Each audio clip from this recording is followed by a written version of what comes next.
Another one by another one. Eliminated down from the game. Dito sa side ng mga play natin all the way to slot 8. Alright, they're just crawling. He got himself nagged down here. But let's see if them out. The one player from slot 14. And have his final blow off from this one player or time himself. We have this one player eliminated from the game. They're gonna show open fire right there. Alright, slot 14. Ring around the Rosie. Dito sa side ng mga play natin all the way to slot 1. What? Okay. Alright, definitely, he's definitely angry towards the one player from top 5. Definitely put a lot of anger out from the open fire that he did. Lumen squad na lang yung natin dito from slot 8. Back end, one player definitely lurked all the way behind of him. And inside of the smoke pad, he got himself terminated of the game. Was definitely having style vision dito sa side ng mga play natin all the way from slot 14. But still remain around this perimeter kung saan kameron ng 4-on-4 situation slot 5 and them 1-on-4 situation is somehow is gonna be choosing to fight his way out from this compound. Shots fired again dito sa side ng mga play natin all the way from slot 10.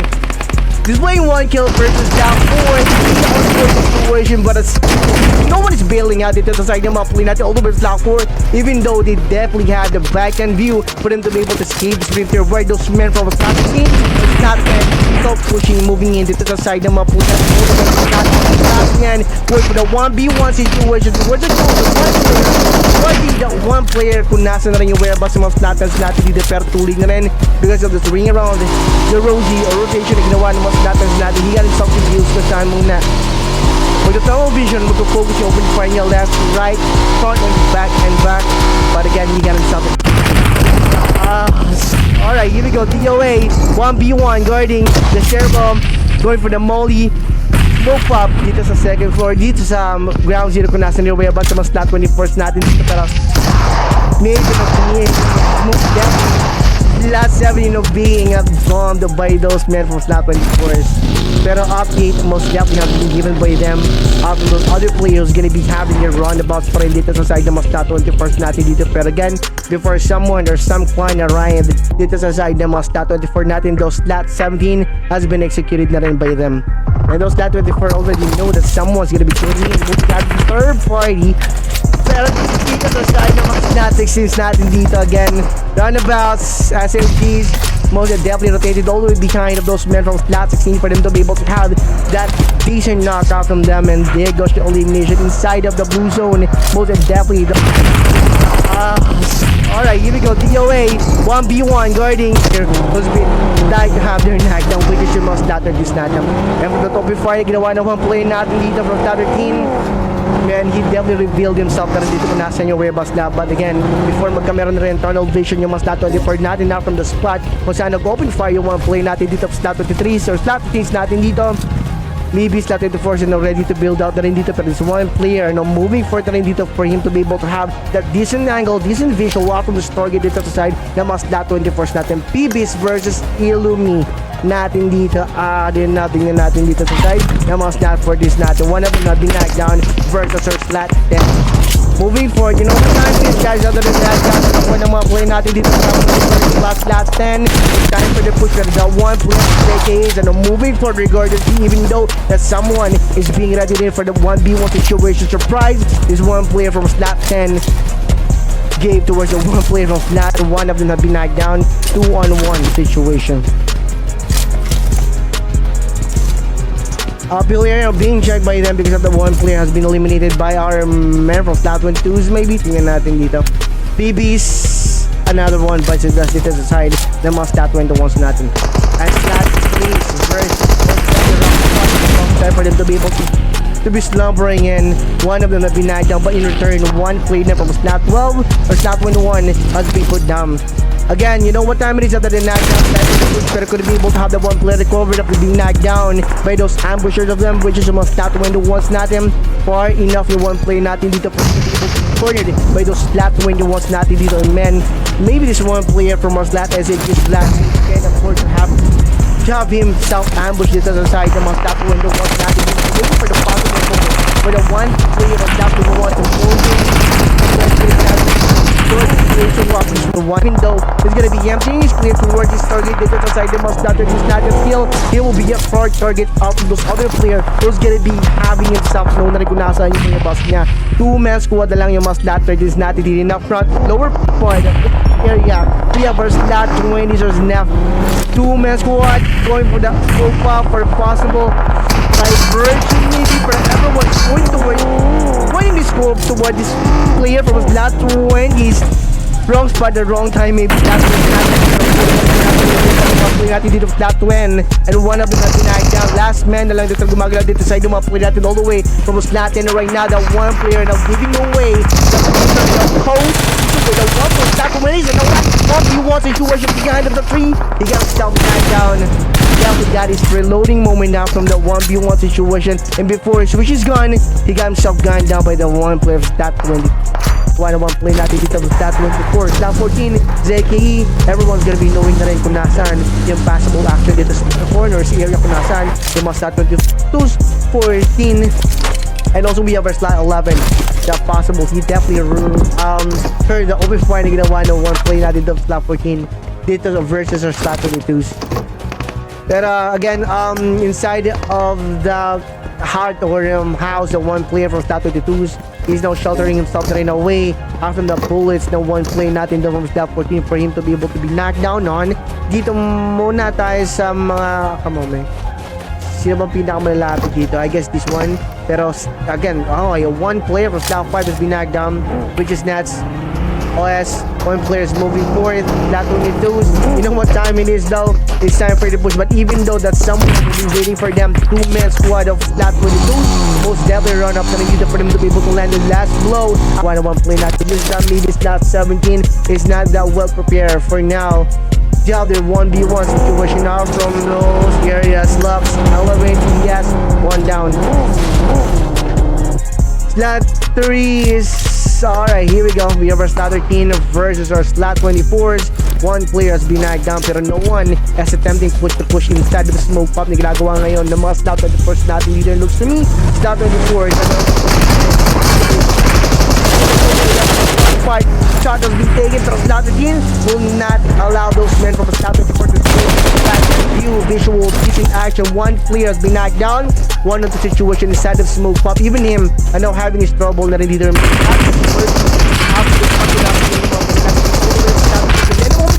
It's gonna be facing 3-man squad of slot 13. It's a mouse. It's not gonna be eliminating one player of slot 13. It's gonna be having 1-on-3 situation. Bagag push 10 ko nasa na rin yung worry about some possible target nila because hindi rin ganun sigurado yung mga slot base natin dito. Tingnan nga ba yung players gonna be having their contest kung nasan yung one play natin doon from our slot 7. Pero dito sa side ng mga play natin from our slot 23s, biggest reaction, one player from slot 21 has been knocked down. No, dito sa side ng mga slot 23s. You know what time this is natin knocked out? Definitely pushing everyone from our slot 10. Moving for talaga kung nasaan at the same time yung weird at the mga play natin dito for Curtis of his Gordon will play them. No, one play now. After those target them dito that's over stat and 1-1 one player from most Latin has been knocked down for the second time in a row. Last man representing Magalaw going for the ball throwing na rin preventing pushing in kung nasa yung way about yung mga play natin dito from most Latin push 10-4 now from those Latvies down in a 1-on-3 situation but the blue zone again is flushing those men out from those ridges where they are now putting themselves for a possible cover position. That 21 and a moment too soon is they're gonna be having 1v1 situation dito sa side ng mga play natin all the way from that SAGs. Left side and right side view we have our slot 8 pero he got himself executed up in the game by just lurking all the way behind of the enemy lines kung nasa na rin yung slot 3 natin. 1-3 situation, can he pull this one off by clutching those 3-man squad of our slot 3s? One player from slot 3s backing those 2-man squad of our slot SAGs. So whoever's gonna be having his 1v1 situation, someone is gonna be having your backup out from those someone dito sa side ng mga slot SAGs natin. Pero higher gun pa rin, one player from our slot 21 for him not to be able to be seeing a lot of movements on those slot 3s. Right side view, there are no one player, no one, maybe he definitely or kung nasaan yung worry about sila. We have there goes your first knock again. Smallest map there is inside map, that is one knockdown right there, and then dito sa side ng mga play natin all the way from slot 19, and there goes your execution. Striker and cadet na lang, ito gumagala din sa side ng mga play natin all the way from slot 12. Ano, rush ko na sa way about sa mga play natin all the way from slot 19, and last man standing that quick dito sa side ng slot 19 natin. We have our slot 5, close by lang din, pero again, couldn't be able to have the decent visual out from the slot 12 and slot 19 natin dito, pero those men helping our player from slot 19 to survive. Ano, running up the day dito sa side ng mga player natin sa slot 12, pero he got himself knocked outside of the building. Kung nasa na rin yung way about yung 3-man squad of those slot 12 or in 1-on-2 situation. I'm sorry, pero I don't know kung aware nga ba yung mga stats 5 natin dito that someone's still alive inside of that area kung nasan yung one play natin dito sa slot 8, pero he definitely is aware kung nasa rin yung whereabouts nung kung nasan yung mga execution ng slot 12 natin dito, which is yung mga stat 5 natin dito. He's now holding that DBS for a possible quickest knockdown if ever is gonna be getting a hold from his target dito sa side ng mga slot 5 natin, going for the nade maybe throw or maybe smoke throw, so that those men from slot 5 gonna be having the zero visual dito sa side kung nasa yung one play natin, pero one player from a slot 5 going for the ring around the rosy for them to be able to have the decent and a backhand view of this one player on slot 8 natin dito. Clearly he can bail out from this location any moment too soon, pero he's not doing so. Blood has been shed and there's no way of pulling out from this situation. Alright, so yeah, you know, di ba iwasan, I don't know, kasi nga holiday, you know what I'm saying? And everyone is, you know, using internet. So yeah, so ulit ang internet drop plays on even. Let's see kung total matchup nga pa down and nakuha previously ng mga ZK natin versus, pero one play from ZK has been knocked down by just pushing in ng mga slot 22s natin dito. Slot 22 must definitely already know that one player still standing tall, still alive from the second floor. Kung nasa na rin yung whereabouts ng mga slot 40s natin dito, but dito sa side ng mga slot 40s natin, but again, one of them has been picked out na rin after being in the process of eliminating those 2-man squad of those there together with them. But we have our slot 4 waiting to run up between those men yung pinakang prime mission ng mga slot LLC natin dito, slot 14 ZKKs, all of them has been eliminated. He got himself cornered, 1v1 reloading moment, most definitely heard after the guy, and before he replaces clip, he got himself gunned down by those slot 10s natin dito. Yes, those slot 11 has been disintegrated after the game by our men from mga slot 10. So we're gonna be pulling up dito sa side ng mga slot 8 natin dito. But you know, PBs versus DOAs, slot 4s, if I'm not mistaken, pero one of them have been knocked down. Fast lang na talagang gumagalaw.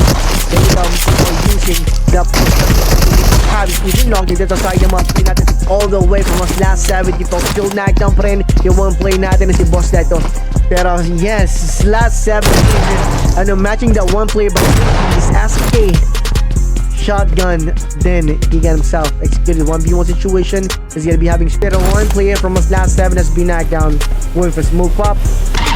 Cavalry gonna be having one player back tap, and another one bites that dust dito sa side ng last 7 natin. You know what time it is after the 2 knockdown, and ako na one play natin dito that 9. It's time for the push, pero 2-man squad pa rin from us last 7. Gonna be having spot because of the run up, pero 1-on-2 I don't know, man, pero looks to me we are now witnessing a table turn.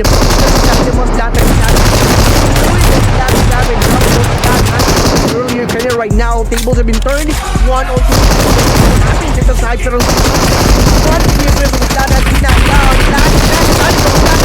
went for the 1v1 situation toward the corner. So he got himself eliminated up in the game. Pero he's not gonna be eliminated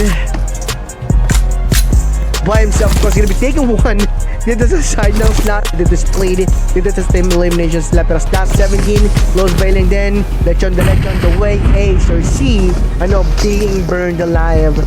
Slot 15 natin dito, Rogue, Daki, Ralph, and Liquid natin dito. Slot 10 Close bell din kung saan nagkakameron na rin na encuentro yung mga top 15, 23s, and 10s natin dito. And those other players for you kanina, smoke niya mga top 23s.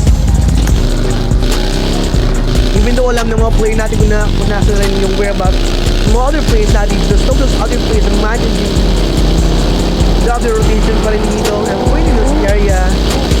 Pero slot 23 is gonna be having himself in the wrong spot at the wrong time. Slot 10 being ready rin dito, going for the nade throw, hoping that he can blow someone literally dito sa side ng mga slot 23 natin dito. And after that pin, hoping that he can eliminate one full slot 10 natin dito. He got himself exit. We're gonna be having himself in the bird's eye view. Here we go. Everyone is taking their time and most definitely planning how they can escape the blue zone wrap and a moment too soon. Pero slot 13 natin dito, Lux, Syndra natin dito, maybe he's gonna be using the left side view, the left side path, where he can rotate all the way behind of those top 15. Pero as you can see, left and right side, being guarded, being posted well na mga slot 15 natin, not until the blue zone starting his movement. One player from slot 8 natin dito, most definitely is now creating a smoke bridge for him to be able to lurk where those top 15 will be at. Pero one player from slot 8 down using the draw down left side. Being rained by those slot 8 15s natin. They're gonna be able to bail out from the position in the blue zone. The most